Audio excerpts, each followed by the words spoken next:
Quando chega a Copa do Mundo, ela falou que ficou nervosa. A minha mãe, que não liga tanto também, ela tá assistindo a Copa, ela tá torcendo.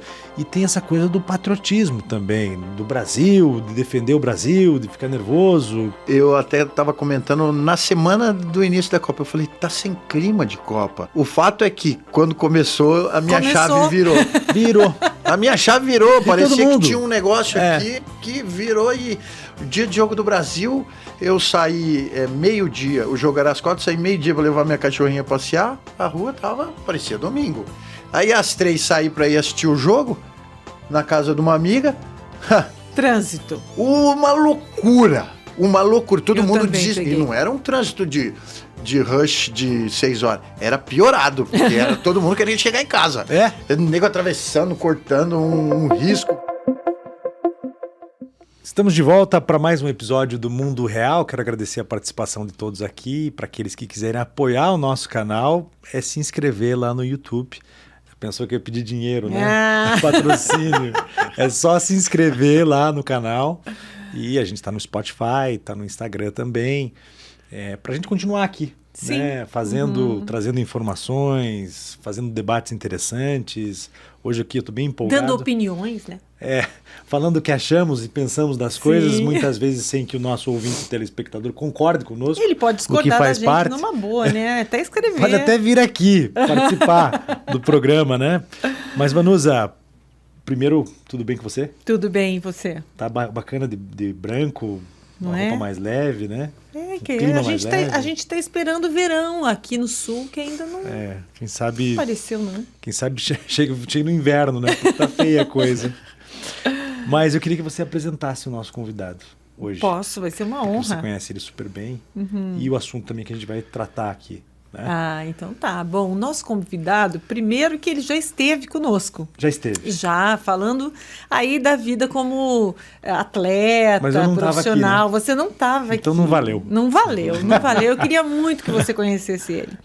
E hoje ele vai trazer um pouco dessa experiência como profissional de jornalismo em especial e também como torcedor para falar do momento que nós estamos vivendo, porque a gente está nesse momento em plena Copa do Mundo, né? Tivemos o nosso primeiro jogo e tal, foi emocionante, sou aquela que faz, saio da sala, sabe aquela coisa assim?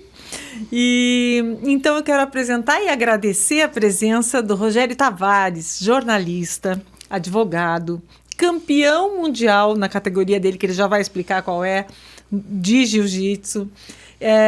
Um cara que ama ler, ama estudar, fala várias línguas, já viveu momentos importantes do esporte. Então, muito obrigado por estar aqui de novo com a gente. Eu que agradeço mais uma vez o convite. Bom que hoje o time está completo, né? E vamos aí, vamos conversar, vamos resenhar bastante. Que legal, Rogério. Um prazer. Lutador de jiu-jitsu, ganhou o campeonato... Eu disputei alguns campeonatos mundiais Master, né? Que é o acima de 30 anos. Perfeito. Eu fui campeão na roxa, fui campeão na marrom e fiquei em terceiro lugar na faixa preta. Que legal. E fui campeão brasileiro também na preta e na roxa, entre outros títulos. Eu tenho bastante. Eu lutei até a pandemia. Aí a pandemia parou com tudo. Aí eu retomei meus treinos normais esse ano. Ainda não voltei a competir. E o treino de jiu-jitsu, eu sei que ele exige muito, mas é uma coisa diária? São quantas horas por dia? Diária. Eu treino em média, independentemente se eu estou competindo ou não, eu treino em média 1h30 de jiu-jitsu e faço trabalho físico também, de segunda a sábado. E o trabalho físico? Aí vai de cardio, uma hora. Musculação. Varia o dia e varia, assim, o período, né? Se eu tô há 1 mês da competição, força mais o cardio. Se eu tô há 3 meses da competição, aí faz mais musculação, faz um trabalho mais de força. Aí tem a preparação física específica.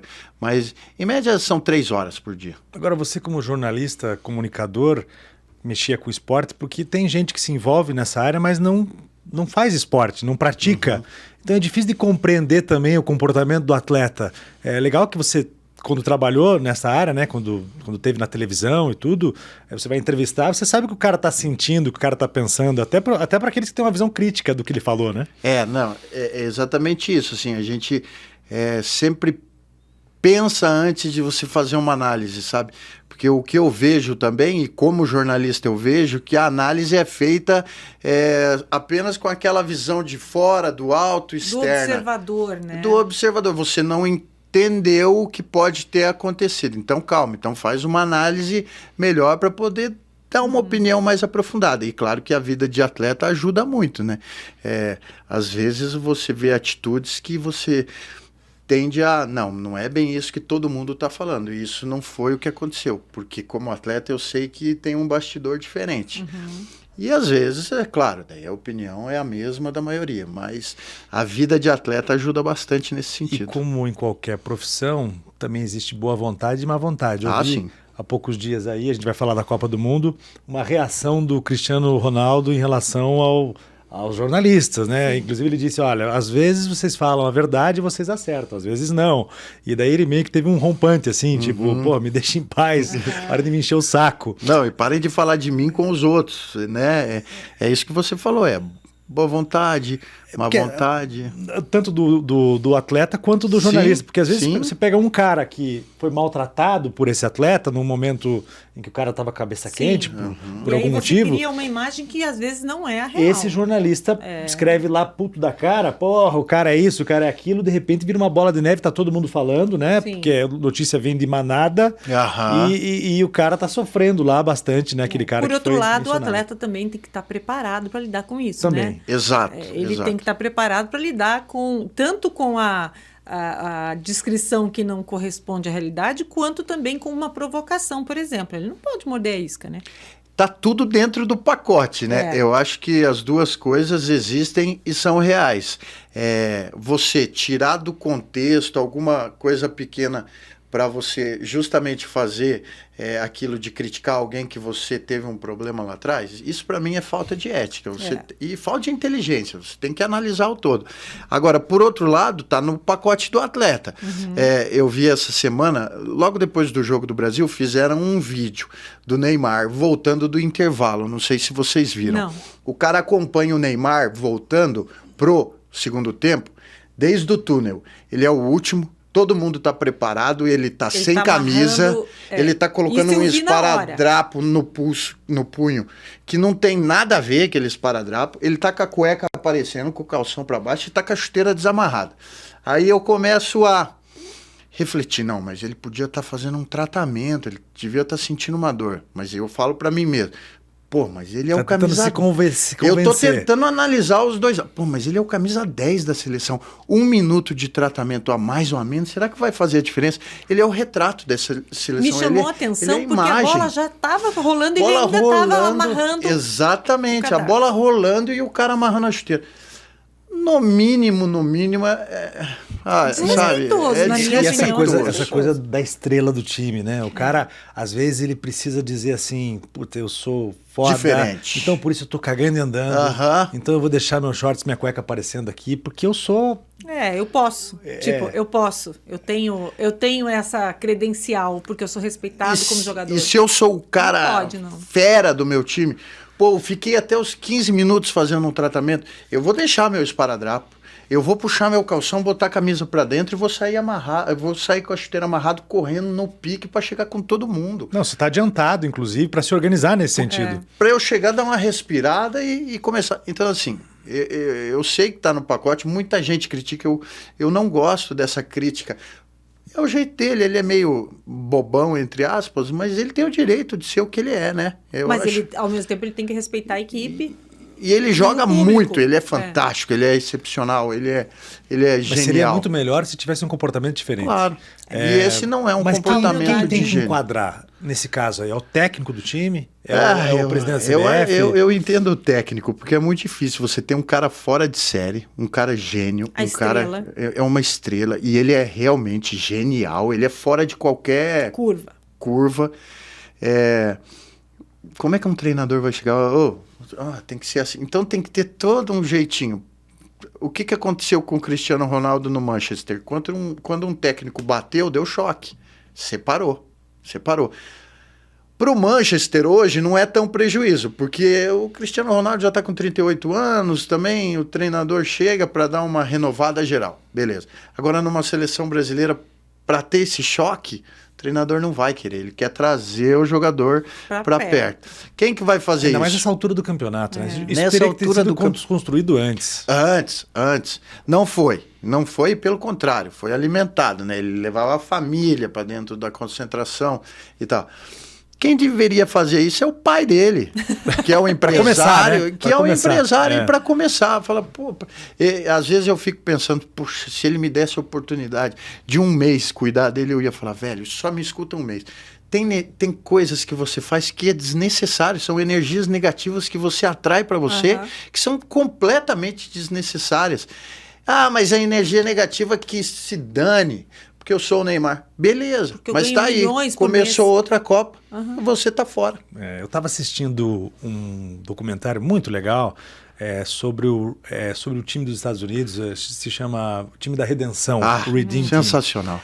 Você viu? Aquilo ali, cara. E assim, sensacional. Até fico arrepiado quando lembro da história, porque o Kobe Bryant, ele estava numa fase muito difícil da vida dele, e ele estava com a imagem muito desgastada, porque foi um momento em que ele estava no Lakers e ele tinha uma relação difícil com o Shaquille O'Neal, ele era muito individualista também, e ele começou, assim, foi um momento inclusive que não muitos atletas, as superestrelas do basquete norte-americano, eles não aceitaram fazer parte do time, inclusive. Ah, não, tem outras coisas, um período da temporada complicado, acho que era de férias, né, deles, eles queriam descansar, e o Kobe Bryant, grande estrela do basquete norte-americano, falou, não, eu vou, porque ele precisava, naquele momento, melhorar a imagem dele. Então seria uma oportunidade dele mostrar para os americanos que ele é um cara que está junto com o país dele, que vai defender as cores do país dele, e ele foi.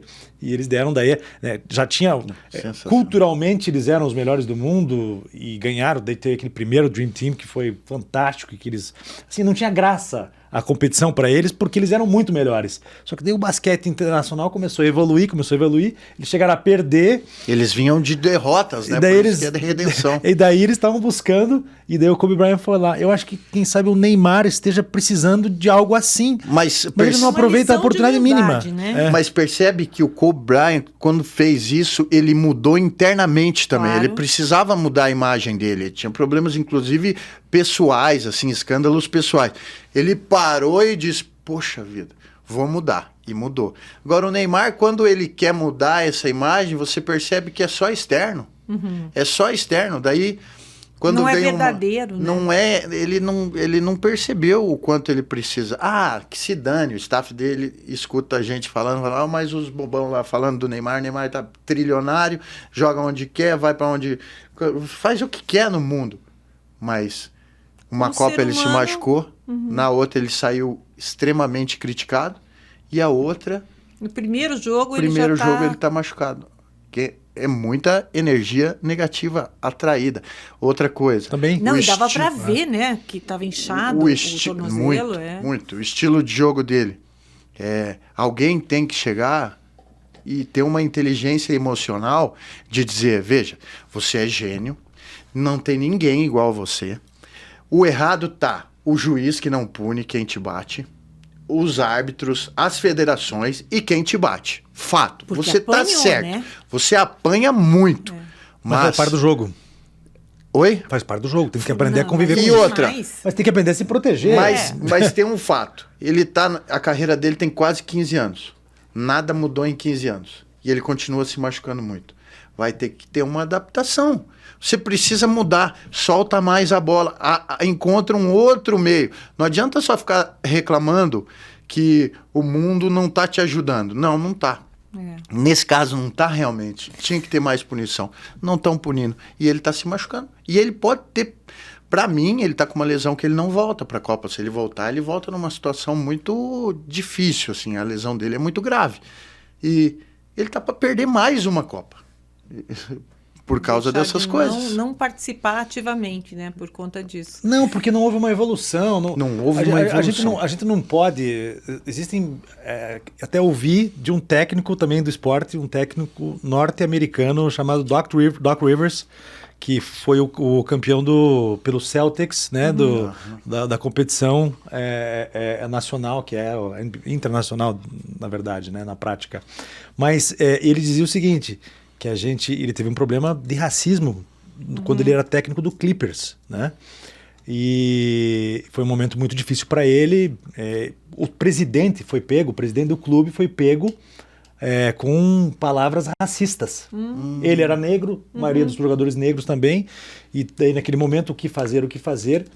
E eles, do jeito deles, eles protestaram. Eles não deixaram de jogar, porque tinha também essa pressão. Olha, vocês não podem nem comparecer na quadra.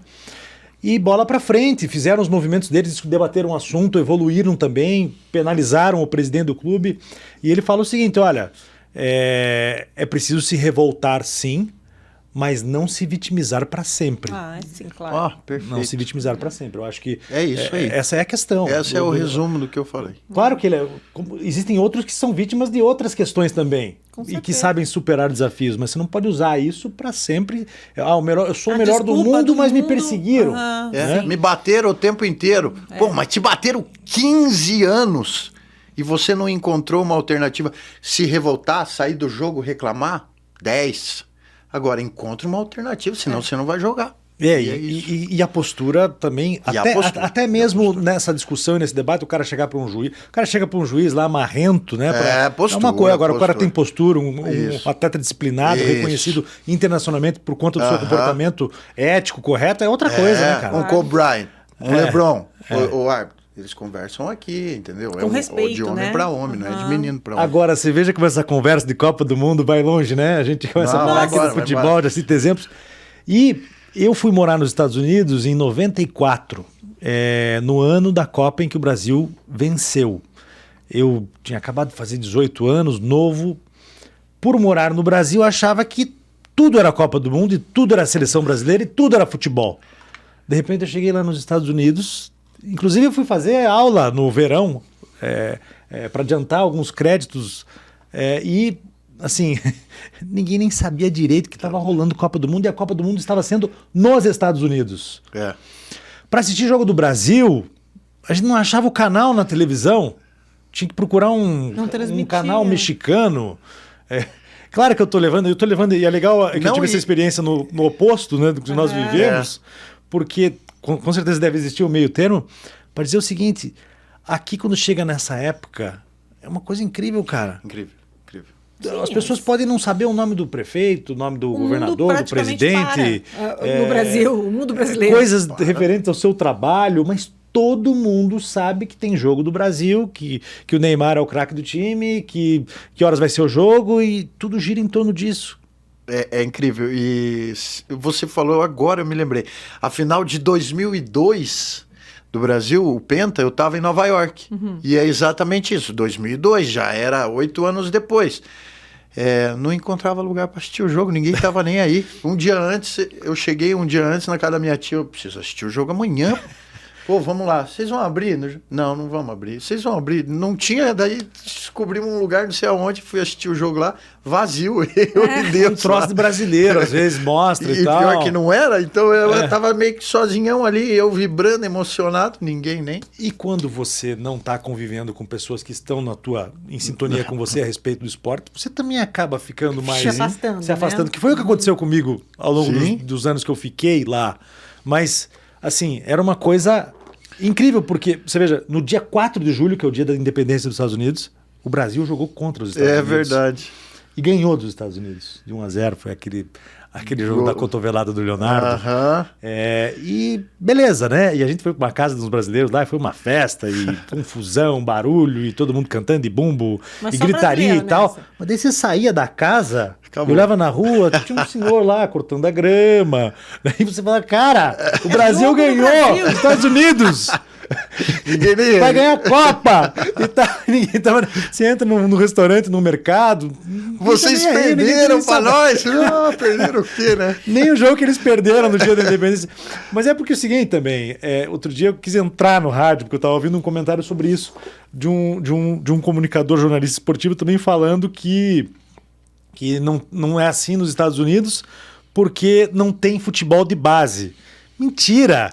Tem muito futebol de base. O esporte escolar é muito forte lá. Inclusive o feminino, né? O feminino. Tem muito futebol de base lá, esporte. Tem clubes também, mesmo aqueles que não jogam na escola, tem clubes, tem universitário, que é muito forte. Colégio. Mas são muitas modalidades. São. Eu acho que aqui... Essa é a diferença. Você acha que é isso? É muita opção. E a imprensa tem culpa nisso, né? É cultural. Lá não focam apenas no futebol, e eu acho que não focam inconscientemente, porque lá, desde pequeno, a criança tem várias opções, né? Ela tem várias opções. Aqui não, aqui tem... Nossa geração antes... Escola é o quê? Bola. Bola é o quê? Futebol. Ah, quem que joga outra coisa? É difícil. No meu tempo era, os meninos vão pro futebol, as meninas vão pro vôlei. E assim, poxa... E um vôleizinho bem e convenhamos. pras meninas. E lá não. Se você quer luta, é aqui. Se você quer beisebol, aqui. Se quer futebol americano. Então o futebol ficou diluído nisso tudo aí.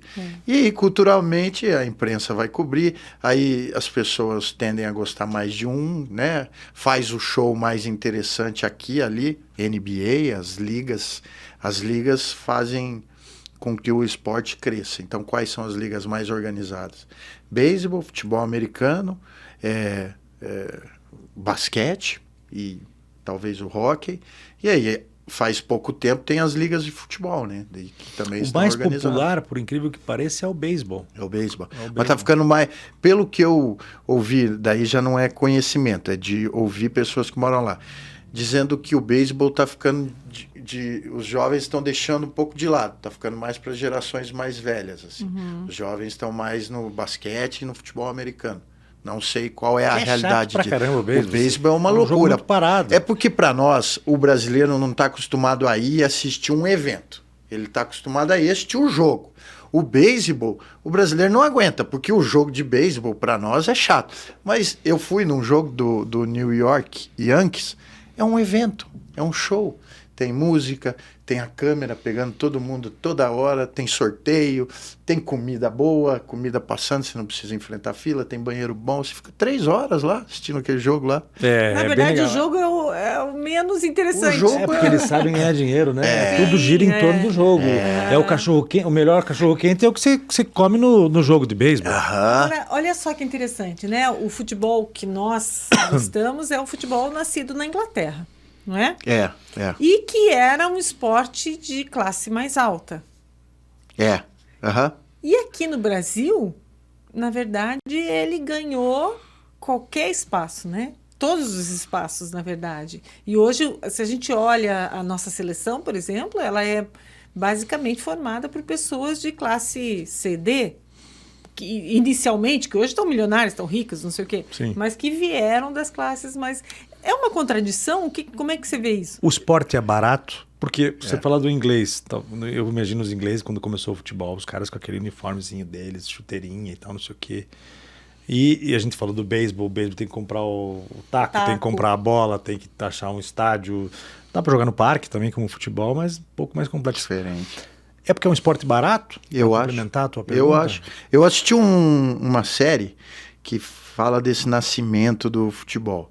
É isso, começou na elite, mas depois a elite começou a bloquear. Por quê? Porque existiam os campeonatos lá na Inglaterra, na Grã-Bretanha, e os times se enfrentavam, né? Elite. Começaram a infiltrar, não podia se pagar o atleta, o jogador. Então o que acontecia? A empresa contratava o cara que era bom, que vinha lá entre aspas, da vila lá. Ele era funcionário da empresa para poder jogar. E isso causava crise. E isso causava discussão. Poxa, esse cara está na empresa porque ele joga.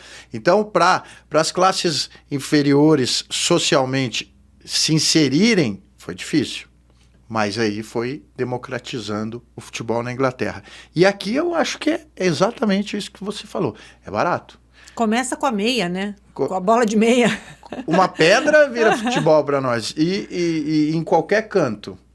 E por ser barato, espalhou. E daí, por que a gente vê o jogador, uma seleção, um time, 80% é de classe D, E, 10, né? Por quê? Porque eu acho que é o reflexo exato da sociedade.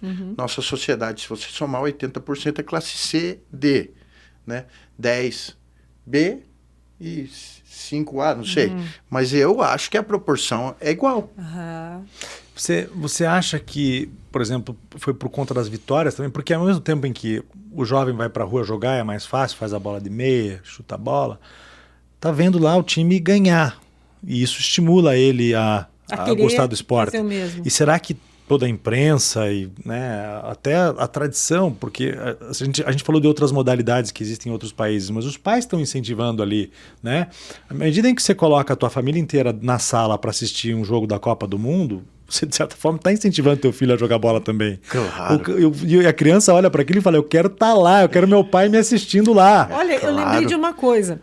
O Pedro, meu filho mais velho, tinha uns 2 anos e tal, e foi um ano que o Atlético ganhou o Campeonato Paranaense. E aí o meu pai, que era cearense, era atleticano, o meu irmão atleticano, e eu sempre dizia que eu era coxa branca, mas eu só pra ser diferente mesmo, né? Só pra e aí ser eu dizia diferente. para ele, você é coxa branca. A partir de ver aquela emoção, eles curtindo o jogo e tal, ele passou a dizer que era atleticano com 2 aninhos, entendeu? É isso que você acabou de dizer, né? Essa emoção, eu acho que acaba incentivando mesmo. Total. É uma bola de neve, né? É uma somatória que acaba dando a realidade do cenário de hoje. Mas o moleque da nossa geração, um pouquinho depois, era assim, nascia menino, tomara que seja jogador de futebol. Hoje ainda não, né? Hoje ainda tem uma tendência diferente. Mas vai torcer pro time do pai, vai pro estádio com o pai. E, querendo ou não, culturalmente isso... E para muitas famílias é a chance do filho progredir. Era, né? Sim. Sem dúvida. E assim, era o divertimento do pai com o filho. Sim. Né? Levar no estádio. Eu digo, era nesse sentido. Porque hoje ficou tudo mais caro. Até isso está mais caro. Mas a oportunidade do pai se aproximar do filho, gostar da mesma coisa. Pensa, né? É tão difícil duas gerações, né, terem essa afinidade. Como é que eu vou gostar da mesma coisa do meu filho? Difícil. Como é que eu vou falar do mesmo assunto? Difícil. De futebol dá. Aproximou. É mais um fator que faz com que o esporte seja o que é. Que é mais do que um esporte, né? É que o Brasil é um país enorme.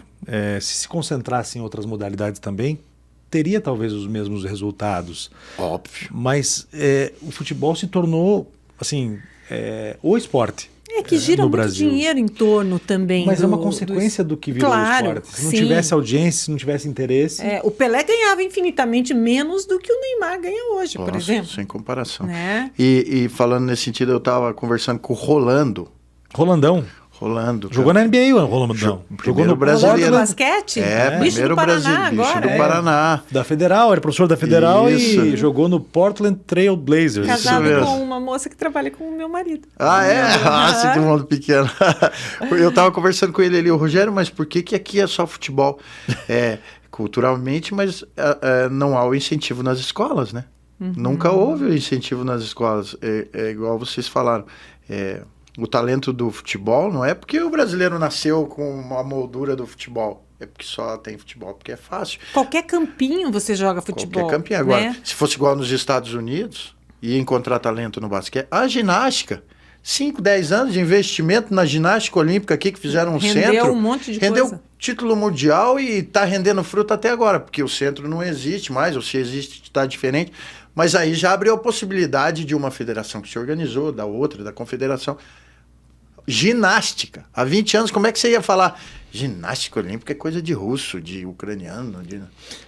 Mas foi um modelo parecido com o que se utiliza na Rússia. Acho que até os professores eram russos também. Não russos, mas eram ucranianos. Ou você faz um esporte de massa, que você dá oportunidade para todas as crianças participarem, que é dentro da escola, que você falou, não tem. Não tem basquete, não tem uma quadra coberta, é difícil, né? Difícil. Clima ruim de Curitiba, por exemplo. Aí exige um piso, exige a pintura, ou você faz uma caça de talentos e faz um modelo mais parecido com o russo, com o cubano, eu não sei se o chinês é assim também, que é colocar essa turma, tem um potencial, a genética, não sei o que e tal, vamos treinar esses caras aqui, bota lá num centro de treinamento, o cara vai comer, almoçar e jantar aquele esporte e se torna um baita profissional. Aqui a gente vê que o resultado do esporte de massa e da prática do futebol não é nem na escola e nem no centro de treinamento. Não. É na rua mesmo. Né? E da rua que não tem trabalho, né? Não tem. Não dá trabalho para a sociedade, assim, para as autoridades, não dá trabalho você encontrar talento no futebol, nos outros esportes. Dá, né? A gente tá falando de atleta, mas, por exemplo, a Vanusa, ela não joga futebol, não acompanha futebol. A minha mãe não acompanha, eu também não. Eu até sou um pouco mais distante até da própria Copa do Mundo, porque morei fora há muito tempo, acabei perdendo um pouco do gosto pelo futebol. Mas quando chega a Copa do Mundo, ela falou que ficou nervosa. A minha mãe, que não liga tanto também, ela está assistindo a Copa, ela está torcendo. E tem essa coisa do patriotismo também, do Brasil, de defender o Brasil, de ficar nervoso. Como é que você enxerga isso? É engraçado mesmo, porque até para essa Copa, eu até estava comentando na semana do início da Copa, eu falei, tá sem clima de Copa. Eu também. Não sei se é porque é novembro e as outras Copas eram no meio do ano. Não sei se foi por causa da loucura da eleição, não sei. Que um dos candidatos usava a camisa da seleção, aquilo gerou uma comoção do outro lado também. Não sei. O fato é que, quando começou, a minha chave virou. A minha chave virou. Parecia que tinha um negócio aqui que virou. E o dia de jogo do Brasil, eu saí meio-dia. O jogo era às 4, saí meio-dia para levar minha cachorrinha passear. A rua parecia domingo. Aí às 3 saí para ir assistir o jogo, na casa de uma amiga. Trânsito. Uma loucura. Todo mundo desistiu. E não era um trânsito de rush de 6 horas. Era piorado, porque todo mundo queria chegar em casa. Nego atravessando, cortando, um risco grande. Eu tive uma consulta médica em frente a uma escola paranaense. Eu não consegui, para fazer uma quadra, eu não conseguia sair dali. Eu pensei, meu Deus, eu saí tão cedo e eu vou me atrasar. Foi terrível. Eu não consigo entender. Eu acho que é toda essa somatória de coisas que faz com que o brasileiro seja apaixonado com Copa do Mundo. Agora tem histórias, né?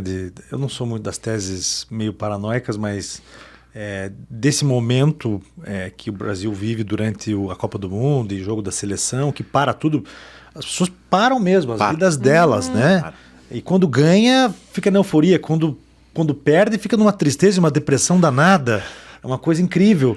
Mas tem gente que morre assistindo o jogo. Não, é uma coisa, decora a casa inteira, tudo. Acho que todo mundo faz isso, né? A família para assistir. Eu acho que é o seguinte, se levassem algumas pessoas para a Copa, eles não iam gostar tanto do que gostam, do jeito que gostam fazendo em casa aqui, assistindo pela televisão. Né? Assistindo o jogo de maneira presencial. Acho que a Copa, assim, tá chegando a Copa, nós vamos fazer daquele jeitinho nosso. Todo mundo em casa. Época de Natal, sabe? Isso mesmo.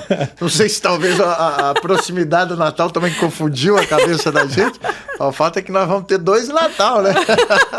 Mas eu estava falando das teses paranoicas, das quais eu sou meio contra, mas tem coisa que tem períodos, acontece, né? Por exemplo, informações históricas de que se aproveitaram do período da ditadura militar, por exemplo, para assumir com pessoas, para tomar decisões administrativas, o poder público, por saber que a população não está em um momento de fiscalizar qualquer ação administrativa. Não né? É tese paranoica, longe disso. Isso é fato, isso é real. Eu assisti um documentário extremamente interessante sobre a corrupção na FIFA, na história das Copas, saiu agora. E demonstrava bem isso, porque a Copa de 78, a Copa de 70 já teve isso aqui no Brasil, né? Mas não foi exatamente no Brasil. O Brasil vivia uma ditadura militar, mas a Copa não foi no Brasil. A de 78 foi na Argentina, no meio de uma ditadura militar. Então, demonstra exatamente isso. Um clima frio, um clima duro, sem democracia nenhuma, as pessoas com medo, mas naquele período o governo usa aquela euforia, porque as pessoas esqueceram. As pessoas abraçaram a seleção e a Argentina naquele momento, inclusive foi campeã, e aquilo deu um alívio. Mas em 70, pelo que eu li, também foi feito isso. Porque em 70, inclusive, eles usaram para essa euforia toda de ser campeão do mundo, para trazer como uma campanha positiva para o governo ditador. Não, exatamente. Só que a de 70 foi no México. E o Brasil utilizou e na ganhou. Argentina foi na Argentina não, eles utilizaram a Copa para isso. Sim. E inclusive a Copa começa a virar um show em 82. Por quê? Porque o clima de 78, frio, duro, cinza. Foi para uma Espanha que tinha acabado de sair de uma ditadura, verão europeu, dias lindos, liberdade, transmissões, e a Copa dá um salto de qualidade gigante. E aí as pessoas começam a olhar, as empresas, as companhias, a FIFA, opa, aqui tem dinheiro, hein? Aqui a gente pode fazer isso uma potência. A Copa do Mundo começa a se tornar o que ela é hoje, extremamente rentável, um espetáculo, em 82, por causa desse choque de uma ditadura em 78, a Copa utilizada para serviços políticos, para de 82, que era para comemorar o fim de uma ditadura, praticamente. Quer dizer, o show veio para comemorar o fim da ditadura e aí virou um grande negócio. E aí virou a curva. E a Copa do Mundo começou a ser o que ela é hoje. Você começa a falar das Copas e você começa a lembrar, eu começo a lembrar onde é que a gente estava. Porque a gente se lembra. Faz parte da nossa infância isso. A gente ficou triste.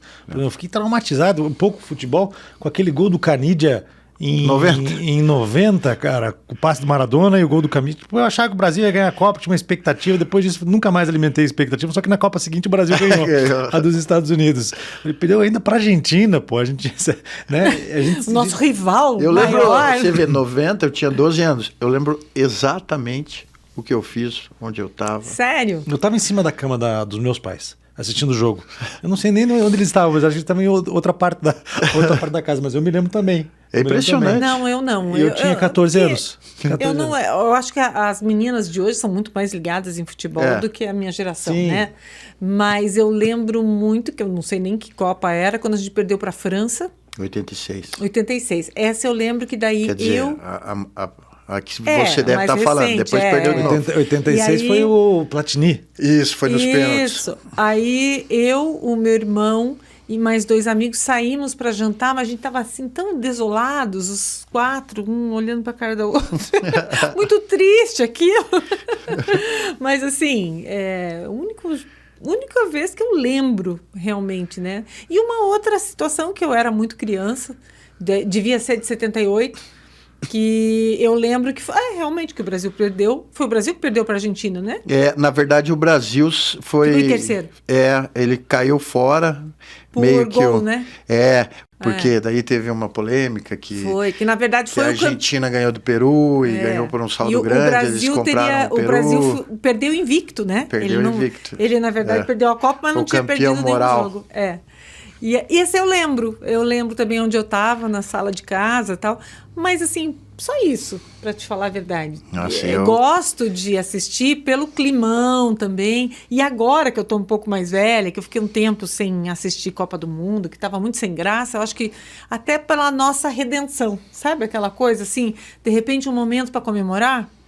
Depois de tanto tempo ali, uma luta, uma coisa, e aí vem a redenção. Um relax, né? Um relax. A gente tava precisando. Um refresco. Mas eu quero me estender um pouquinho nas teses conspiratórias aí também. Porque eu me lembrei de uma outra Copa que me traumatizou, que foi aquela derrota do Brasil para a França, de 3-0. Lembra? Em 98. 98. Expectativa muito grande. O Brasil tinha acabado de ganhar uma Copa, vai ganhar a próxima. Ronaldo voando baixo. E daí vem aquelas teses, né? Essas são teses. Porque... Foi comprado. A gente está falando aqui a gente falou da questão política, por trás a gente chega à conclusão de que de fato existiu, mas daí comprado. A Nike, não sei o quê. O Ronaldo não brigou com a mulher. É verdade. Passou mal antes do jogo. Ou não passou, teve um efeito psicológico e tal. Até que... E essa coisa de... Também, até nessa Copa apareceu, né? Tipo, o Catar, os uruguaios estavam dizendo que o time do Catar ofereceu dinheiro para ganhar o jogo, um troço assim. Até onde a gente pode acreditar nisso? Será que é resultados? Eu acho que será que é tudo um grande acerto? Eu acho que a gente é bem consciente e a gente pensa bem parecido nesse caso. Era fake news, que é a atual fake news, já existia. Eu fiz uma das minhas teses é sobre fake news. E fake news sempre existiu, a gente dava outro nome. Em 98 era fake news atrás de fake news. Por quê? Houve um jogador que era o mais... né, o mundo estava de olho nele e ele teve um ataque epilético no dia da final. Teve toda aquela confusão. O Ronaldão, né? O Ronaldo Fenômeno. Teve toda aquela confusão. Para resumir, se houvesse alguma coisa em relação à política, a Nike oferecendo isso ou aquilo, a França comprando isso ou aquilo, será que não teria aparecido algo extremamente relevante e concreto? É só bobagem que a gente escuta. O que é uma história que tem pé e cabeça? Ele passou mal, ele estava no quarto com o Roberto Carlos. Ele saiu de lá, ele foi para o hospital. O time, a seleção, foi para o campo, foi para o estádio. Ele faz o exame, não, foi um ataque, é um problema emocional, tal, volta. Ele chega no vestiário, tá o Edmundo escalado. O melhor do mundo, que jogou um bolão a Copa inteira. Chega e fala, treinador, daqui a 1 hora nós vamos entrar em campo. O médico disse que eu tô ok. Eu quero jogar. Aí o treinador vai falar o quê? Não, já escalei o Edmundo. Não, treinador. O médico falou que eu tô ok. Eu quero jogar, eu tô bom, ó. Tô liberado. O que o treinador vai fazer? Sai o Edmundo, entra pro Ronaldo. Ele jogou mal? Jogou. Foi por causa do ataque que ele teve lá? A convulsão, né? Pode ser. Ou festão, né? Mas você acha que se o Edmundo tivesse entrado em campo... Eu não gostava do Edmundo também. Eu também, mas ele na seleção... Eu adorava o Edmundo, mas ele na seleção era diferente. Ele não jogava tão bem na seleção. E não teria mudado. A gente... Resultado. Não. Porque a França tinha um timão também. Tinha um timão e a gente como atleta sabe. Tudo o que aconteceu, numa final você tem que estar extremamente concentrado. Qualquer fagulha que sai... Né? Tranquilo. O foco. Pô, aconteceu uma confusão, cara. Aconteceu uma confusão antes de um jogo daquele. Não era pra ser, né? Não é pra ser. O teu mental não tá 100% numa final de Copa do Mundo, numa final de Mundial de triatlo, de maratona, de jiu-jitsu. A mesma desconfiança aconteceu com o Neymar, né? Quando o Neymar sai eu acho que era uma final também, sai machucado. 2014? Isso. Do 7-1. Do 7-1. Não, mas ali não tenho o que dizer. Ali ele tomou uma porrada gigante, ele machucou realmente. Eu preciso contar do 7-1 para vocês. E daí foi pro 7-1 e a gente achou que ia ganhar e foi uma comoção. O mental tava um lixo, porque todo mundo estava comovido, porque o Neymar estava machucado. E o emocional... E seria um pilar, né? Ali para os outros jogadores. E aí entramos pilar, no campo, e de repente... parecia Por outro que ele tinha lado, morrido. o time opositor também fala, vamos Cresce. moer esses caras, né? Claro. E, né? Fortalece o confiança emocional, né? Agora você falou isso aí do estar bem para a final, não pode acontecer nada de errado. E a gente fez um podcast aqui com um fisiologista falando sobre autorregulação e controle. E eu tenho percebido isso nos meus treinos. Eu tive uma lesão agora, perto de uma prova grande que eu vou fazer no sábado que vem. Tive que ficar 3 semanas sem treinar, estou indo para a 3ª semana sem treinar. E o dia que eu tive a lesão, cara, foi aquele dia que eu falei, puxa, eu tô meio cansado... Né? Não estou me sentindo muito bem. Não, eu tinha um treino para fazer. Tá. Eu falei, estou meio cansado, não estou me sentindo muito bem. Mas eu vou treinar. Eu vou treinar porque eu tenho que cumprir essa planilha. Você deve passar por isso toda hora. Eu vou treinar. E daí fui lá e tive a lesão. Você não se escutou. Eu acho que a gente tem que se escutar mais, né? Antes de qualquer atividade. Sabe o que eu acho? Isso se chama experiência. Você adquire a experiência e começa a se ler. A se entender. Isso que você falou me fez... Eu era assim, exatamente isso que aconteceu comigo. Eu era assim, eu era um animal para treinar, assim, não, tem que fazer isso. Eu tô morto, tem que fazer, eu vou fazer. 2 horas só. Tem que fazer, eu vou fazer. E eu fui fazendo, e eu fui ganhando, e eu fui fazendo, e eu fui ganhando. E teve um dia, eu tinha sido campeão brasileiro, e teve um dia que... Eu tava, nossa senhora, eu tava no meu auge, campeão brasileiro. Eu falei, nossa, esse mundial eu vou atropelar. Eu ia fazer prova de rua no domingo, que eu era casado na época, 10 quilômetros e pau, e só na maciota. Teve um dia que eu fui fazer uma prova de 10 quilômetros, travou. Daí a minha ex-mulher falava, vamos. E eu não tô, minha perna tá muito pesada, vai. Beleza, chegou segunda, faltava 20 dias pro mundial. Chegou segunda, eu fui treinar. Tô bem. Estourei minha virilha, grau 3, estourou, ficou um roxo gigantesco na minha virilha. Meu corpo tava dizendo, para, eu vou parar pra você, hein? Eu vou parar pra você. Eu não entendi. Hoje eu já entendo. e às vezes você até esquece. Essa lesão foi assim, eu tinha sentido a panturrilha numa subida quando eu estava caminhando, uma subida de um morro, eu estava caminhando, não estava nem correndo, e daí eu esqueci. Esqueci que eu senti aquilo e fui fazer um treino na sequência. E não poderia ter feito aquele treino. Foi aquilo que agravou. É a mente, é o mental. E em contrapartida, o mental também pode te ajudar, né? Numa competição. E eu fui machucado.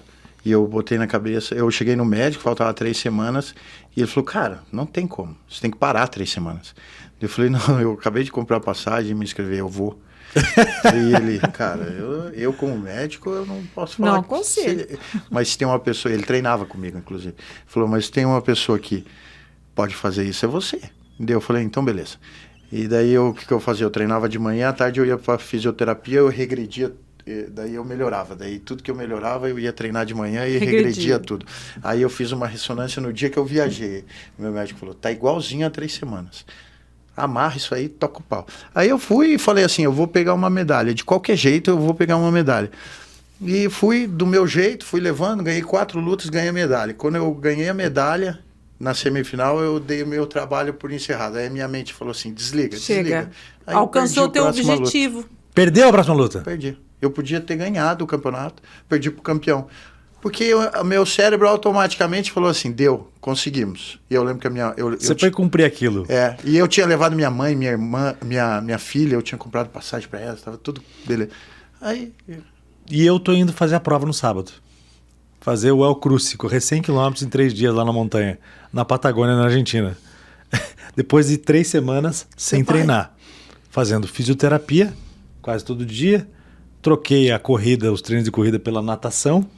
E basicamente é isso que eu tenho. É basicamente o condicionamento, é basicamente o que eu tenho feito. E vai fazer. Mas um pouco inseguro por conta de que eu não tenho corrido, né? Mas fazer o quê? Mas vou fazer. Vou me lembrar de você lá. Você vai ver. Você vai ver. Me lembrar do Rogério. Você vai ver. Você vai ver. Você vai acabar, você vai falar realmente, né? Realmente. Só que o problema é aquilo mesmo.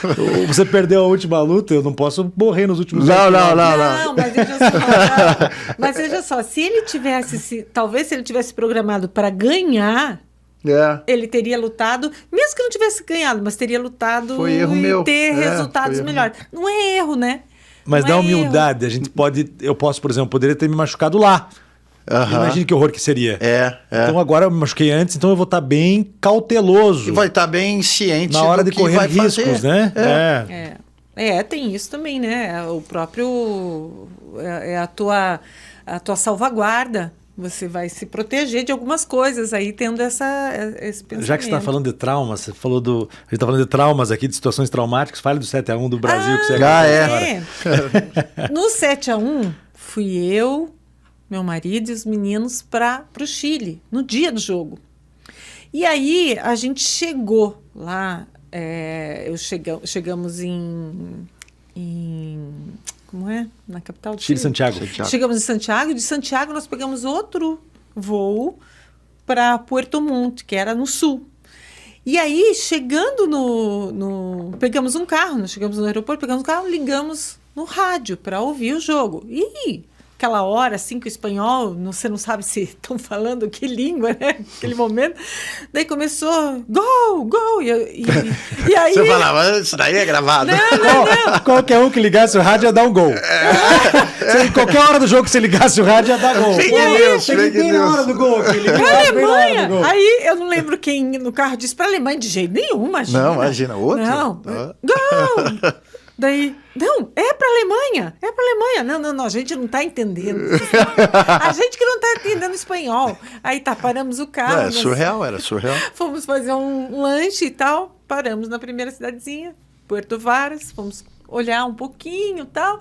No que a gente desce do carro, o cara pede para cuidar do carro. Um rapaz. Aí a gente fala em português, ele diz, brasileiro, 7-1. Que horror. A gente, como? E ele se rachava de rir. Se fosse um outro país, né? Se fosse de outra nacionalidade, você não ia se importar tanto. Mas aquilo machuca a gente muito mais. Ele não tem ideia do que ele fez. Quanto machuca. Né? Aí chegamos no hotel, o hotel todo enfeitado. Aí todo mundo olhava pra gente, quando ouvia a gente falando... 7-1. 7-1. Impressionante, né? Viramos atração, né? Bullying total com a gente. Mas você falou aí, mudando um pouquinho de assunto, né? Você falou um pouquinho das situações que não foram comprovadas. Por outro lado, nós temos algumas situações, eu não sei se parcialmente comprovadas, hoje em dia a gente não sabe mais o que é, o que não é, mas parece que alguns elementos aí de colaboração premiada, de delação, que envolveu o Sérgio Cabral na escolha do Rio de Janeiro para... Mas era Olimpíadas, né? Não era Copa, ou era Copa? Não era Copa. Inclusive... Não era Copa, sim. Envolvia a FIFA, não envolvia? Então, porque o que me chamou muito a atenção nesse documentário que eu assisti, ele é muito bem feito. Jornalisticamente, puxa, eu não sei, mas você vai ver na Netflix, ele é o caso FIFA, corrupção. Ele conta a história exatamente, e eu gostei muito por quê? Porque ele não toma posição, ele entrevista os atores principais do ocorrido. Eu adoro isso. E o telespectador que chega à sua conclusão. Ele entrevista o presidente da FIFA, Joseph Blatter, que esteve envolvido nos casos, entrevista o presidente da CBF, entrevista o presidente das federações, entrevista jornalista, quem acusa, quem defende, advogado, tira a sua conclusão. E é impressionante. É muito legal. E eles falam de como foi essa compra das sedes. Só que eles começam falando da história da Copa, por isso que eu digo que 82 virou um show e tal. Eles não tocam na Copa do Brasil, eles pulam. Sério? Da de 2010 teve por que foi lá, a de 2006 na Alemanha, pula do Brasil, vai para 2018 na Rússia, depois vai 2022. É impressionante. Não tocam no Brasil. Eu sei que houve a notícia de uma delação, mas a delação o que eu acho? Foi comprovado. O que eu acho? Aí é uma opinião. A do Brasil teve muita corrupção dentro. Superfaturamento, desorganização, obras. Não para trazer a Copa para cá. Para trazer porque se falava nisso, se falava que houve um acordo. O próprio Sérgio Cabral que disse isso. Mas talvez ele tenha dito isso, talvez ele tenha dito isso para se livrar do que ele estava tentando fazer uma colaboração. Ele disse que ele deu dinheiro para o pessoal da FIFA para trazer a Copa para o Rio de Janeiro. Agora, não quero cometer um equívoco aqui, porque pode ter sido Olimpíadas também. Eu posso ter me confundido. Porque o que aconteceu? Eles falam sobre essa teórica compra do Catar para essa Copa. E que, inclusive, como é que foi e tal. Não tocam no Brasil, como é que foi na Rússia, mas eles não tocam na Copa do Brasil. Como é que funciona para você escolher uma Copa? Não é o presidente que escolhe, é um comitê executivo, são representantes de países. Por isso que o presidente da FIFA, o ex-presidente, o Joseph Blatter, ele diz, eu não tenho nada a ver, quem escolheu foram eles. Mas é impressionante, assim, alguns fatos ocorridos que o documentário mostra, reuniões em hotel em que os comissários executivos da FIFA recebiam pacotes de dinheiro, $40 mil, no quarto. Eles chegavam, mas aí o que alegam? Não, é um presente. Mas estão pedindo nada, não. É um brinde. É um brinde, não estamos pedindo nada, entendeu? Sim. Então, aí você tira a sua conclusão. É muito legal, tem uma parte que... Os caras vão querer voltar para aquele hotel, né? Vamos fazer a Copa aqui. Trinidade. A gente vai ficar nesse hotel hospedado. Trinidade e todo Tobago. dia. O evento em Trinidade e Tobago. Trinidade e Tobago tinha um presidente da confederação que era muito forte na FIFA, em que inclusive fazia parte do comitê. E depois ele virou um delator, porque foi traído e brigou. E tem um evento que é extremamente interessante, que inclusive é o Michel Platini, que era o representante da França, e que narra isso. Ele fala, a França, para a Copa de 2022, já tinha escolhido os Estados Unidos, porque o combinado era a Guerra Fria, entre aspas, 18 Rússia, 22 Estados Unidos. Fechou? E a França já estava fechada com os Estados Unidos. Houve uma reunião entre Michel Platini, Sarkozy, presidente da França, e o Sheik do Catar, 2 dias antes da votação. Isso narrado por eles, os atores envolvidos, não o Sarkozy, obviamente. E a França muda o voto, muda para o Catar, o Platini avisa, inclusive o pessoal dos Estados Unidos, mudamos o voto, vamos votar no Catar. Mas pelas contas ainda iria dar Estados Unidos. Dias depois, o Sheik compra o Paris Saint-Germain, o Sheik compra não sei quantos aviões da companhia francesa, e o Qatar consegue ser a sede. Ele fez isso. É corrupção? Não é? É ético? Não é? Ele fez isso em outros lugares? Como que ele fez? Aí você tira a sua conclusão, né? E enfim, eu acho muito legal que faz o cara pensar. Tem corrupção, não tem? Mas aí não dá para levar esse debate para discussão sobre o futebol, sobre a competição.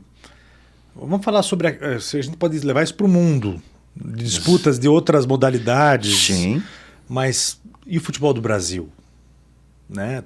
Porque todo mundo fala isso. O fulano que é presidente de tal clube acertou o juiz, acertou o presidente de outro clube para perder ou para jogar mais duro. Porque um resultado às vezes depende de um outro jogo, então o cara tem como, né, influenciar o outro jogo de alguma forma. Eu vou te dizer que em anos e anos de jornalismo que eu tenho, eu acho que esse tipo de corrupção, se aconteceu, eu não vi. Eu acho muito difícil de acontecer, porque a gente está falando de um esporte em que são muitos envolvidos. Muitos envolvidos. O presidente de um clube, de uma federação, ele pode ser corrupto, mas não exatamente para manipular resultado. Hoje Será a gente que os sabe. Pequenos, não? Hoje a gente sabe que com apostas, né, inclusive. Tem isso também agora. Inclusive, as autoridades estão muito atentas a qualquer desvio nesse sentido, porque hoje você aposta em tudo. Mas só para terminar. Eu fiquei surpresa, eu nem sabia disso, fiquei sabendo outro dia. Sim, está muito grande. Agora, como resultados grandes, não. Eu nunca vi. Difícil, né? É muita fiscalização, é muita gente envolvida. Resultados grandes. Você acerta o goleiro, mas não acerta o atacante. O time vai fazer. O time A comprou o Campeonato Brasileiro, ou comprou. E o juiz tem limitações também, né? Tem limitações. Hoje tem VAR, hoje tem.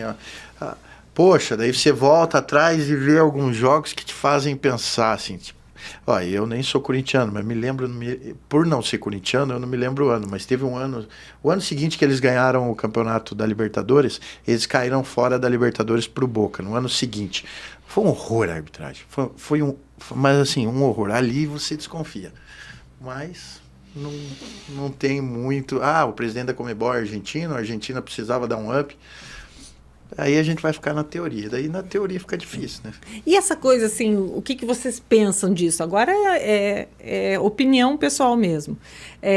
Por exemplo, ter esses acertos em relação a... Aposta? Não. Por exemplo, Mas eu quero falar um pouquinho da aposta depois. Um país precisa melhorar o moral lá dele, daí faz um jogo, um campeonato. Como ele está dizendo do Qatar aqui. Você vê a limitação que a gente está falando? O Qatar, entre aspas, vamos lá, não vamos fazer julgamento. Comprou tudo. Vamos falar, comprou positivamente. Vamos analisar por isso. Comprou porque tem dinheiro, deu estrutura, né? Convenceu as pessoas, beleza. Agora, no jogo... Não. No jogo não deu. Seleção ruim, fraca, apanhou e já está fora da Copa. A primeira desclassificada é a seleção do Qatar. Mas ali era o seguinte também, né? Era difícil de... Era, pô. Como é que você faz, aí né? você vê, antes do primeiro jogo, sai uma noticiazinha. O Qatar ofereceu dinheiro. Eu li em algum lugar, ofereceu dinheiro pro pessoal do Equador. Eu também ouvi essa história. Aí eu fui do Equador, isso mesmo. Equador, né? Porque o jogo era Qatar e Equador, deu. Quando eu vi, o que eu faço quando eu vejo uma notícia dessa? Eu vou nos sites internacionais e nacionais mais confiáveis, né? Falei, alguma coisa vai ter. Procurei. Não tinha nada. Tinha nada. Então, aí começou o jogo, o Equador atropelou o Qatar. Então, mas aí, veja, levar a Copa para o país não quer dizer que o país vai ganhar. Não. Eu penso que é outra coisa. Daí, assim, veja, é uma enxurrada. Você está falando em fazer um time ganhar para elevar... Não, pelo contrário. Também elevar a autoestima do país. Mas nesse caso da Copa, uma Copa para lá é colocar o Qatar no mapa. De verdade, o Qatar está no mapa financeiro, no mapa do petróleo, no mapa do dinheiro e tal, mas para o mundo, como um lugar para se visitar, não estava. E hoje, veja, está recebendo uma enxurrada de turistas. Quem sabe daqui isso continue para frente. Então, também tem essa vantagem de ele querer levar para lá. Por que o Qatar comprou o Paris Saint-Germain? Por que o Sheik quer comprar? Porque ele quer fazer uma propaganda social, quer mudar a imagem do país, chamar a atenção para o país, que depois vai sediar a Copa, etc. Perfeito. Isso existe, é muito real. E é o futebol que tem esse potencial, né? Que a gente tava falando lá nas ditaduras e que depois vira um show e daí ele é utilizado politicamente, socialmente. Não tem como você dizer, futebol é uma coisa, política é outra. Tudo bem, você pode não querer discutir no mesmo momento, mas que eles se encontram, eles se encontram. E daí a gente fica pensando assim, será que os Estados Unidos não ligam para o futebol? Ok. Mas se veja o resto do mundo, parece que também tem essa paixão. O esporte em si, né? Vamos lá. O que o Hitler fazia? O que a Alemanha Oriental fazia? Incentivava o esporte, demonstrava a força, ganhava as Olimpíadas. Meu país é o melhor, meu país é o mais evoluído. A Rússia. O esporte faz isso, não é só o futebol. É que o futebol a gente analisa mais aqui no Brasil porque a gente tem essa tendência. Mas o esporte em si é assim, ele é uma propaganda do país, ele é a principal propaganda de força do país. Sem né? precisar colocar tanque de guerra na rua, né? Na Guerra Fria, o que eles faziam era União Soviética e Estados Unidos nas Olimpíadas, quem era melhor. Você vai para a Alemanha, sim, com certeza. Histórias e histórias na Alemanha Oriental de doping, porque os caras, né, se entregavam para aquilo, para fazer a Alemanha Oriental ser uma potência. Agora, o escândalo de doping da China, né? Na Rússia, né? Na Rússia. Foi um esquema. Também tem um documentário muito legal e que fala do envolvimento do presidente da República diretamente. Por quê? O técnico está exilado nos Estados Unidos hoje. O cara que denunciou o caso está exilado. Na Guerra Fria não era só esporte, né? Na Guerra Fria era tudo. O cara ia para a Lua, eles colocavam. Exato. Era uma disputa geral. E o esporte é o mais fácil. O meu povo é melhor que o A gente está chegando aqui no finalzinho, mas você falou do site de apostas. Qual a tua visão? Isso permanece no Brasil? Vai ter que ser regulamentado, né? Porque é estranho, né? Você deve entender melhor do que eu. Não, ele foi aprovado, né? Tá liberado, vamos dizer. Mas ele precisa de uma regulamentação, não é? Vai precisar. Eu posso estar errado, mas assim, ele tá liberado, mas as empresas não pagam impostos para o Brasil. Elas pagam para fora. Não conheço os detalhes. Vai ter que ser regulamentado. O fato é que eu acredito que é uma tendência mundial, mas tem que ficar muito de olho. Muito. O controle tem que ser muito grande, que é o que fazem na Europa. Por quê? Porque você pode apostar em tudo, né, João? Você pode apostar quem vai bater o primeiro lateral do jogo. Então, assim, se eu falar, você joga no Araçatuba, campeonato da 3ª Divisão Paulista, tá lá.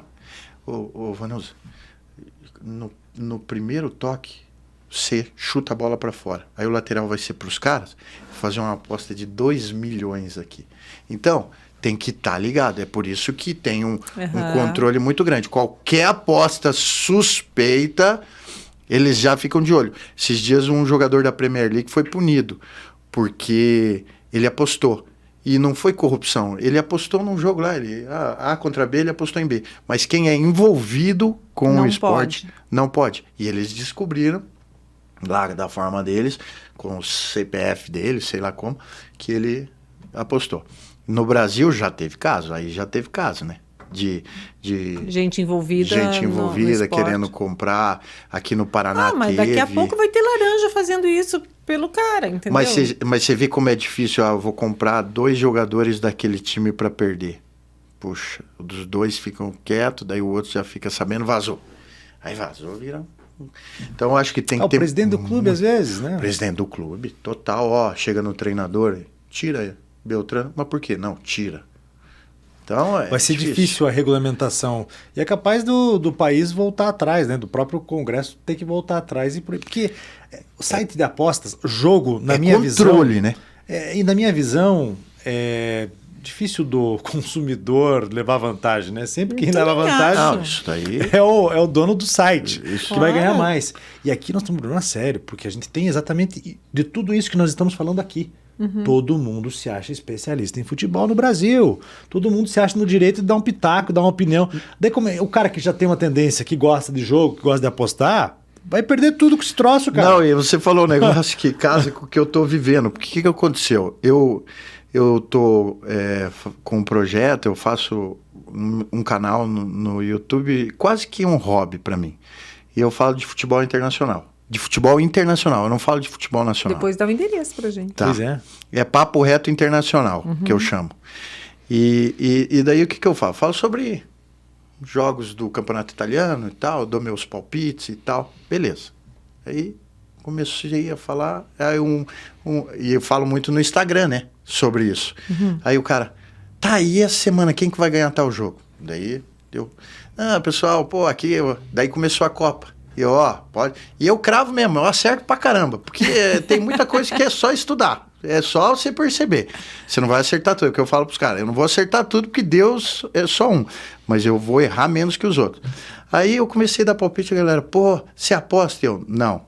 Aí comecei a dar palpite, você não vai falar nada do jogo tal hoje?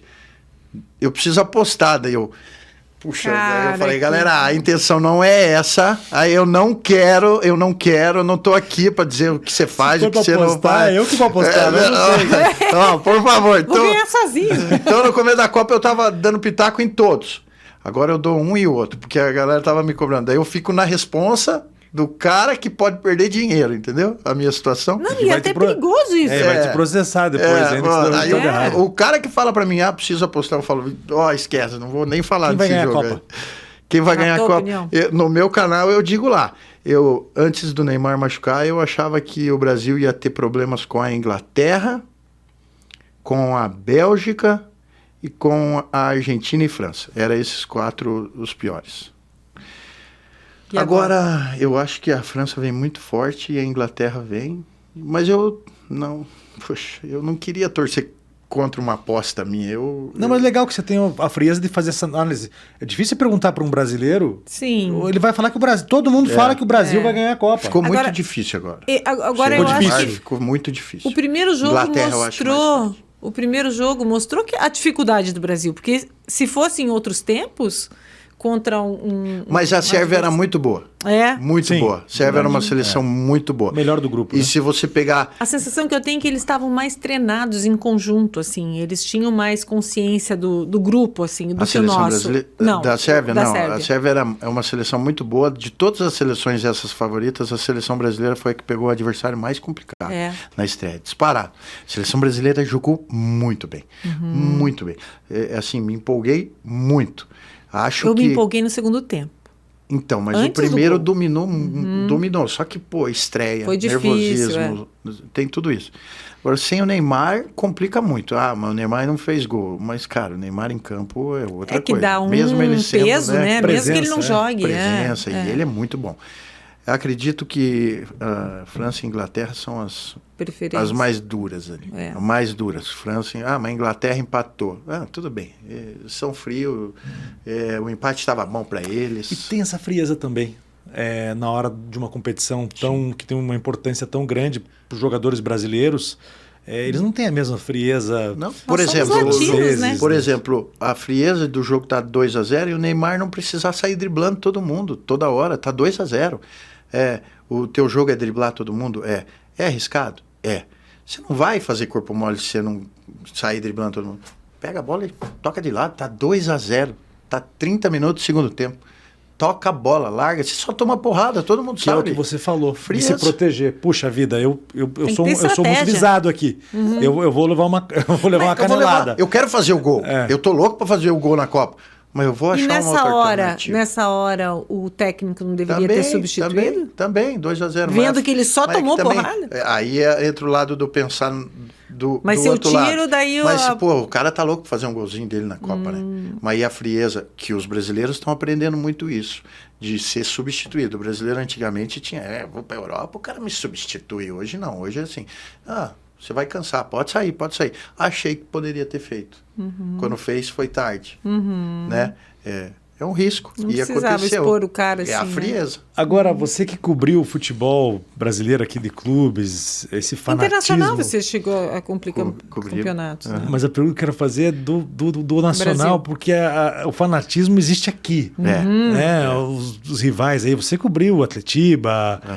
Já houve momentos em que... Porque a gente vê toda hora isso, né? Porque hoje em dia, com essa coisa da internet, não só na política, né? Que o cara se torna especialista, quer participar, e daí ele já começa a entrar numas de que o comunicador tá ele torce por outro time. Ah, sim. Nossa, no futebol tem muito. Antes era só na política, até porque o próprio político usava isso. Não, esses caras estão falando isso de mim porque eles me perseguem, eles não gostam de mim e tal. Agora é o clube, né? O Rogério, ele tá falando isso porque ele torce pro Atlético contra o Coxa, ou pro Coxa contra o Atlético.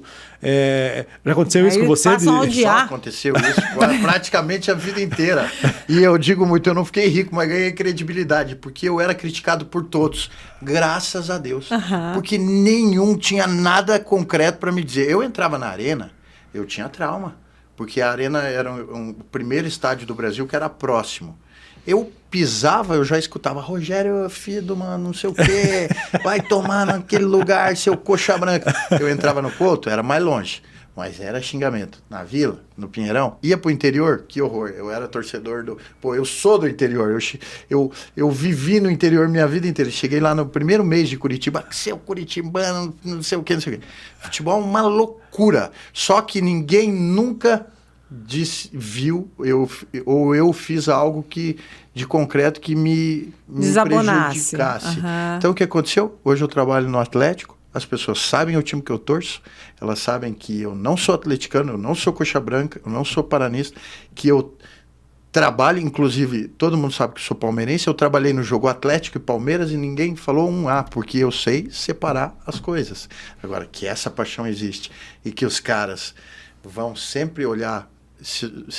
Infelizmente é assim, eu passei um período falando muito bem do Atlético quando eu trabalhava na TV. Por quê? Porque o Atlético tava melhor, né? Simples assim. Os caras do Curitiba me odiavam. Aí o Curitiba fazia uma campanhazinha melhor.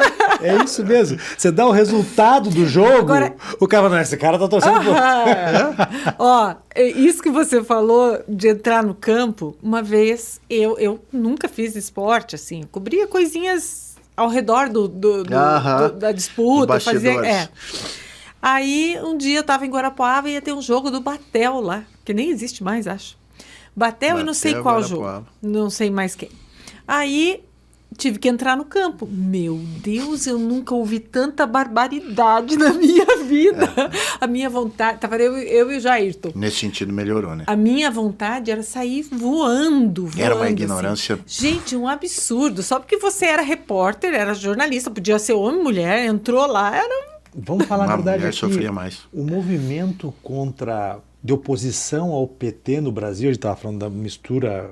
com o momento político, com o futebol, a Copa do Mundo, foi em um jogo do Brasil, eu não sei, acho que era a Copa das Confederações, se não me engano, em que a Dilma foi no ginásio e que começou fora a Dilma. A vaia, né? Lá começou fora a Dilma, foi crescendo. Ela disputou... Não, foi Copa do Mundo aquilo.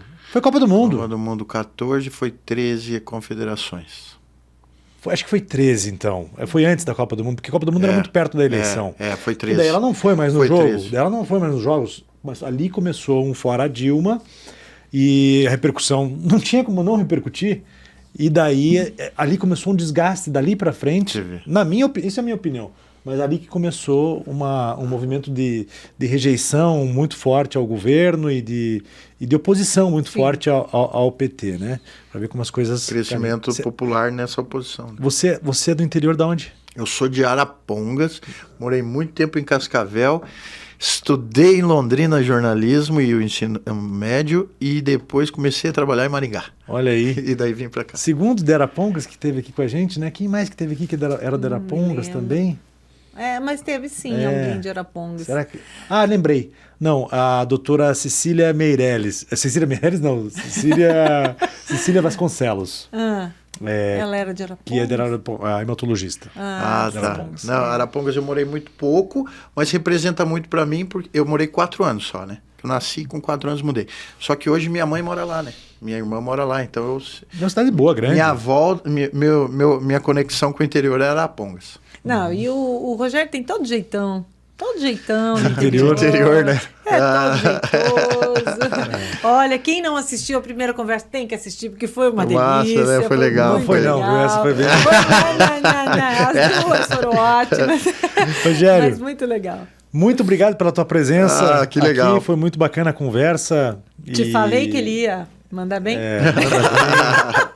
E legal, a gente tem um assunto gostoso, né? Muito falar de Copa bom. do Mundo. É. E falar de um jeito que você não se compromete aí com Não, telespectadores aí para ninguém. Não faz ninguém apostar. Ninguém vai te xingar.